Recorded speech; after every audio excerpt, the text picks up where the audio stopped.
So good morning, Dan, and thank you so much for joining us. Good morning.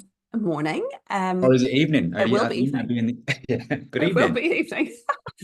So thank you so much for coming today to share your story. I know we're kind of limited on time, so I think we'll probably just launch straight into it Yeah. and really want to just hear your story of your journey through pain. So when it started, what was maybe going on for you at the time, then how things progressed, and then sort of what the key things were in your recovery. So I'm kind Yeah. of just going to completely hand it over to you right now. Okay. So so I'm just to set some timescales. I'm 44, nearly 45, and my pain started in my early 20s.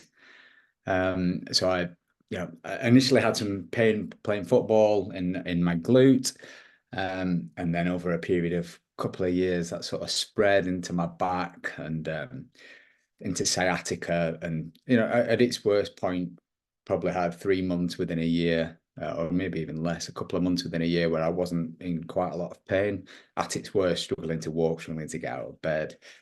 Um, but yeah, and sort of through a couple of year period in my early 20s following that incident at football, a couple of years later, I was sat with a surgeon after an MRI scan, and who identified two damaged discs and gave me the label of degenerative disc disease. And I was told that my pain would be chronic, which means that I would have to go away and manage it by myself. And was sent with a book about how to backbend and some appointments to physiotherapists, etc. Okay. And So was really a book about sort of the management of the physical side of the body. yeah, it was about how to bend your back so it pushes the discs back in. So early Um, 20s, you were told it's never going to get better. yeah, And this is degenerative disc disease. So not a lot of hope, I would have said. not a lot of hope. And if you can imagine the fear that sets in when you get a diagnosis like that, the belief change, the belief of feeling invincible in your early 20s to feeling like you're going to be in a wheelchair and before long Yeah. because you've got a degenerative problem. Wow. And I sort of had 15 years of trying to manage that pain with some successes, but never went. So I was always managing the pain until I came across this mind body work 15 years or so later, Wow. um, where I started to realize that it might be stress related. Yeah, I'm following some of the guidance, like understanding the work, doing some research on these theories, putting into practice some of the exercises that I mean more emotional and mental exercises. Over a 2 year period, managed to completely get rid of it, and then ended up to prove to myself that I was fixed. Doing a half Ironman Wow. triathlon. So I went from not being able to run to completing a half Ironman without any pain other than tired legs. Wow. So 15 years of having pain, and Yes. you'd gone through lots of different things. Some you said worked a little bit and some that didn't. So what kind of worked a little bit? So actually, so I went down the physiotherapy route. Um, so multiple physios, chiropractors, osteopaths, to Alexander technique, yoga. Who else did I see? I had foot insoles made. Um, yeah, all sorts of people that I saw that I was referred to. And in the end, the one that sort of made the most impact actually was yoga. And at the time, I had put it down to I think there was an element of just being tight. There was a body element of I've been walking around in fear for quite a long time, and my body had got tight. Um, and that's what I put it down to. But in hindsight now, I would probably say it was almost the relaxation bit at the end of a yoga session probably did more than anything, because I wasn't particularly relaxed or good at relaxing. Yeah, that's So really so interesting. the yoga did help, but I was still in that mindset of Yeah. managing pain. And then you said that you heard about this sort of mind body. How did that come about, or where did you hear that from? So every now and again, I would Google search, so because I was told by the surgeon that I should put off surgery as long as possible, because of new scientific developments, etc. that he could, they were even experimenting with growing discs on the back of a rat. So I could maybe even have my own disc, lab Wow, they were saying that disc. to you. Yeah. So Blimey. I got off as long as possible and have the surgery. So every now and again, I would Google about back pain and things, doing my own research. And then I came across some Dr. Sarno books, I think, and also coincided with my auntie reading one of his books and Okay. sending it to me too. So, yeah, I read one of the books, thought these theories sound plausible. I understand it conceptually, but actually, if you could feel what I felt, it was physical, definitely structural pain. So I read it and then I ignored it for a couple of years until I Yeah, started seeing some patterns. that's really Made interesting. me Yeah. think again. So your auntie had pain as well? She had chronic fatigue actually. Okay, interesting. Yeah. Right. And had she'd read Dr. Sarno book and had it helped? Presumably it helped her a bit if she'd It had shared it with you. helped her, but she's not had the same success as I've had. Okay. That's interesting. Yeah. So you read the book, thought, oh, that's interesting, but hang on a second, my pain is completely physical. I can feel it physically. Yeah. And sort of didn't dismiss it, but kept it. A little seed, I suppose, had been sown. Yeah, And that's then right. what happened after that?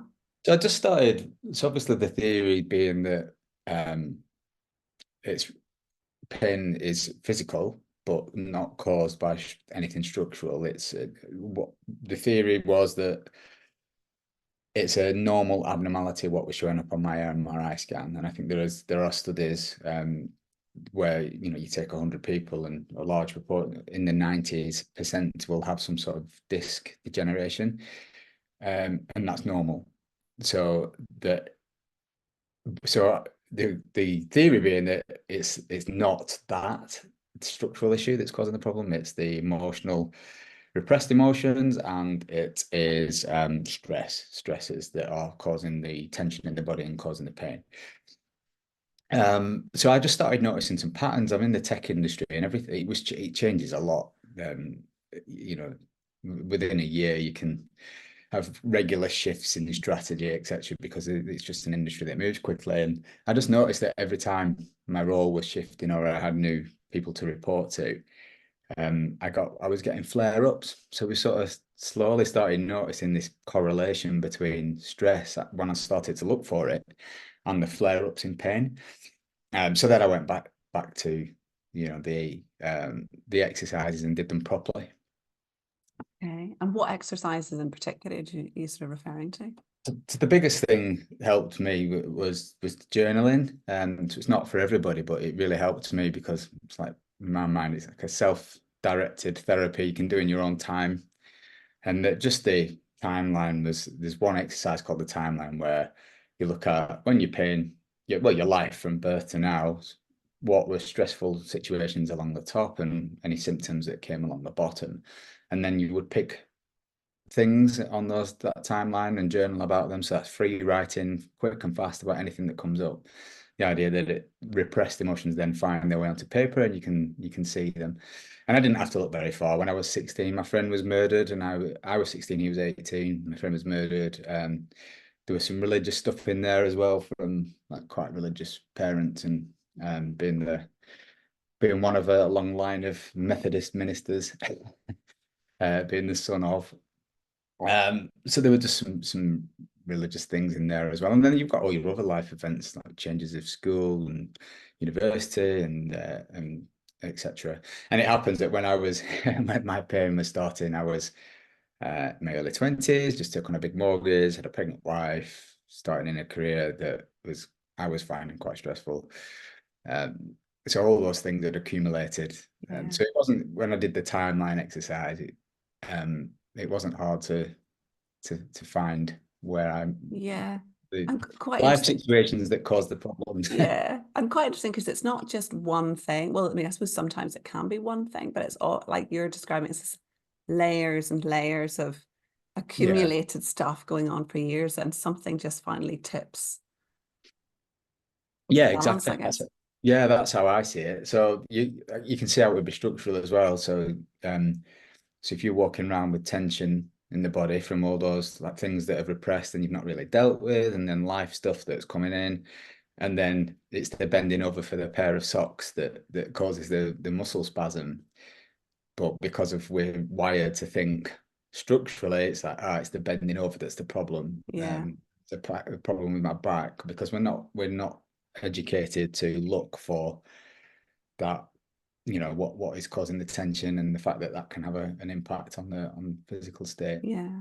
So we wrongly make links, and I made loads of them. So I was like, I couldn't run in my mind because maybe once I'd ran and I got a flare up, or I couldn't swim breaststroke because once I'd swum breaststroke and got a flare up, so couldn't play golf. So I had a big long list of things that I couldn't do because I kept making these Yeah. associations and not noticing that I was fine when I played golf on a Saturday and the pain came on a Monday when I was back at work. Yeah, Oh, right. things like So that. interesting.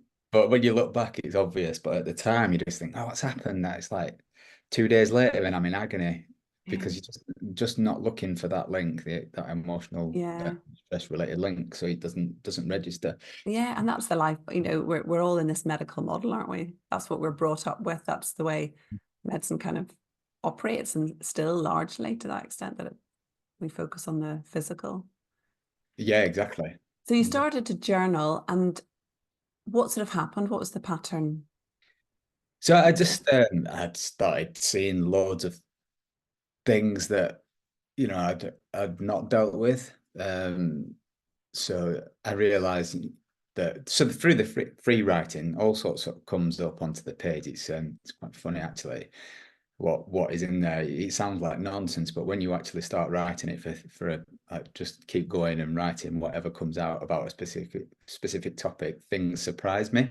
So things came up that really I didn't realize that was going to come out, or sort of feelings that you'd had about at the time. And I just learned that I think it had started when I was 16 with that incident, and that had changed my beliefs massively. Like I became ultra positive, refusing to waste any of life, really driven to make the most out of life, and all that was an avoidance. What that I know now, and I only know that now through what came up in journaling about those instances. So I was avoiding feeling certain things, and yeah, and that's what repression is, I guess. It's that you don't want to feel it, so you try different tactics to avoid feeling it, whether that's like sports or uh, scrolling or watching TV or overworking or different things to avoid feeling it is what repression is. So I just basically, in my mind, I learned that I'd repressed it for 15 years. Yeah. And how did you then, because you were avoiding all these things like breaststroke and bits and pieces, how did you get back? How did you gradually get yourself back into that? Yes. So another journaling exercise that I found useful was a listing all those beliefs that I'd had. So all the things that I believed I couldn't do. And then so I'm drawing a page here. On one side, all the things I couldn't do, and then on the other side, I would journal about where that belief actually came from. Um, and slowly, start to realize that, yeah, a lot of the time it was just me deciding that, I can't bend forwards because of that one incident. And then I started to slowly reintroduce everything. So I would purposely bend forward, and then be aware of fear that arose, and um, even muscle tension as I bent forward, and then like bringing back like calming the nervous system with breathing, for example, and then bending forwards again. And I would keep doing that until it went. So once I'd managed socks, I went on to like breaststroke, or the final one was running, and more recently golf. Actually, I had to do it again with golf, but I was fine. Started playing golf and Wow, brilliant. had the tools and skills for it not even to be a thing. But when I introduced running, that was quite difficult. So I slowly went through Yeah. over a couple of years. I was slowly going through and each getting more life back, getting more belief every time I would overcome one of these things, the belief grew that this was neuroplastic condition, not physical. And slowly, the hardest one was running. It just always had that little fear. What if you're wrong? What if you're wrong and you're going to do some damage and Yeah. sort of thing. So that took a bit longer, but got there in the end. And do you still, to sort of keep yourself well, do you still journal, or how do you do that? What? Yeah, I think it's certainly a shift in awareness and how you are, or how I am, and what it's like for other people. But my explanation of it is, it's like it's not a case of like having recovered, although I have. It's a shift of awareness about how things are affecting your body, physically, emotionally, from a stress perspective, psychologically, and it's about building that awareness. So if I ignored I don't know, emotional or psychological warning signs to chill out a little bit, and got into a negative loop and became too stressed, took on too much work, um, then it would probably come back. So there is a maintenance element of it. So yes, if there's things that arise through work, or things that would normally that produce stress, I do journal as a way to help manage that. Yeah, so it's an ongoing thing as along with other things. So I'm back doing yoga again and Yeah. take much more priority in the meditation part. So yeah, that's an example of the shift Yeah. there, actually. So initially I'd done yoga, it's all about the stretching, and now Yeah. it's all about the mindfulness, and being able to create that awareness of what's happening. Yeah. So it's kind of it's a whole life change, isn't it? It's just Yeah.